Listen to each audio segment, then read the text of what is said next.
আসসালামু আলাইকুম বন্ধুরা, কেমন আছেন সবাই? আজকে খুবই স্পেশাল একটি ভর্তা রেসিপি আপনাদের সাথে শেয়ার করব। এই ভর্তাটা আমার আম্মুর খুবই প্রিয়, কারণ আমার নানু এই ভর্তাটা খুবই মজা করে তৈরি করতো। খেতে কিন্তু খুবই টেস্টি হতো। তো এই ভর্তাটা অবশ্যই আপনারা তৈরি করে খাবেন, না খেলে বুঝতেই পারবেন না যে এই ভর্তাটা এত টেস্টি। তো প্রিয় বন্ধুরা, দেখতেই পাচ্ছেন প্রথমে হচ্ছে আমি এখানে দুটো পেঁয়াজ কুচি করে নিয়েছি আর 4 থেকে 5টা শুকনো মরিচ ভেজে নিয়েছি। সেগুলোকে হচ্ছে প্রথমে আমি হাতের সাহায্যে ভালোভাবে গুঁড়ো করে নিচ্ছি। পেঁয়াজ মরিচগুলো ভালোভাবে মিশিয়ে এখন হচ্ছে আমি বেগুন দিয়ে দিচ্ছি। তো বেগুনগুলো হচ্ছে আমি হালকাভাবে সরিষার তেল দিয়ে ভেজে নিয়েছি।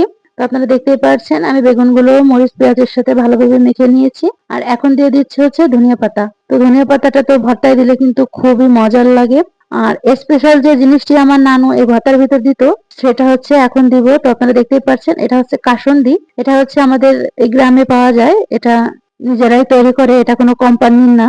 বিভিন্ন ব্র্যান্ড কোম্পানির কাসুন্দির থেকে এই কাসুন্দিটা কিন্তু খুবই টেস্টি। প্রিয় বন্ধুরা, আপনারা দেখতেই পাচ্ছেন আমার কাসুন্দি দিয়ে বেগুন ভর্তা রেসিপিটি তৈরি হয়ে গিয়েছে। আর এখন দিয়ে দিচ্ছে হচ্ছে অল্প একটু সরিষার তেল। আশা করি কাসুন্দি দিয়ে বেগুন ভর্তা রেসিপিটি আপনাদের খুবই ভালো লাগবে। রেসিপিটি যদি আপনাদের ভালো লাগে অবশ্যই লাইক কমেন্ট করে পাশে থাকবেন। আল্লাহ হাফেজ।